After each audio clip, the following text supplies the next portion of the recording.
Judges! Oh, judges! Do I have a question for you? Or what? Tell me, do you remember what Jakarta was like 499 years ago? Before it became the capital? Before the construction of Batavia? Before it was named Jakarta? Now I assume you do. And I don't mean by physically being there, of course.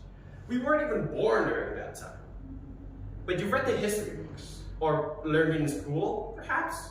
I mean, that's how I got this information. My name was Wellison Lie from St. Kristoforus to high school.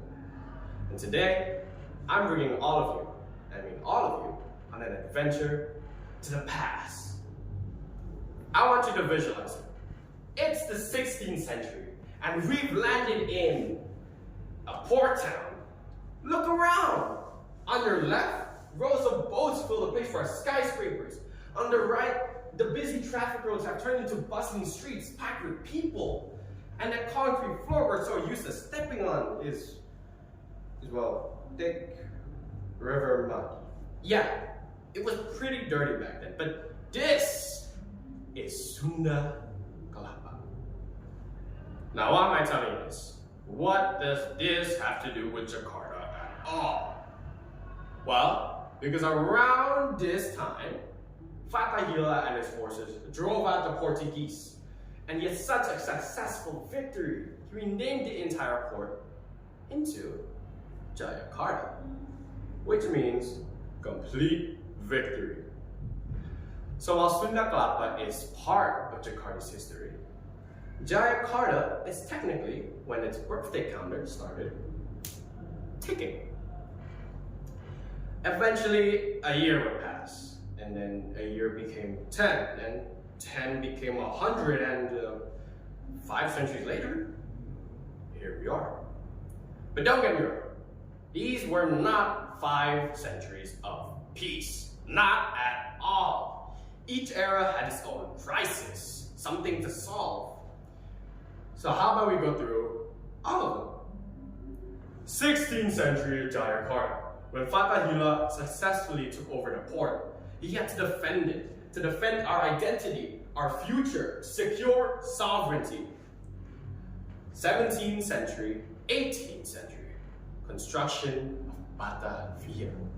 When they burned down the town, which is Jakarta, and built new Dutch settlements everywhere, our native inhabitants, our ancestors, suffered colonial oppression, forced labor, and diseases that killed many of us. Post-independence, 1945. We had achieved independence, but our city was left broken and empty. We had to rebuild, to build infrastructure, roads, monuments, just to show the world that we were a real nation. But the problems of the past are not the same as the problems of today. Because what happens when there are problems that don't even exist yet? How do we prepare for them?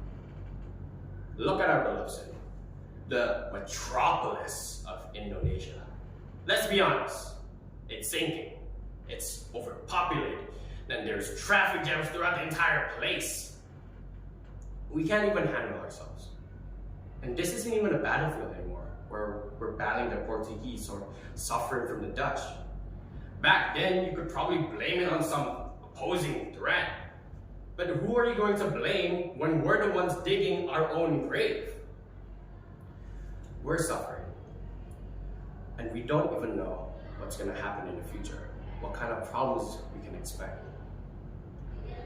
But I do believe there is one answer that could help us right now. And I think you know it too, judges. It's reading. Why reading? Well, reading means understanding history, so you don't make the same mistakes. It means reading facts before you make a decision. It means reading the data before you believe some headline. It means reading other perspectives before you form an opinion. And it means reading the needs of other people, the people in our city. Because reading is how we learn from centuries that we never lived through, so that we can take on whatever challenge appears ahead of us. The people of Jakarta defended their future with courage. We will defend ours with understanding.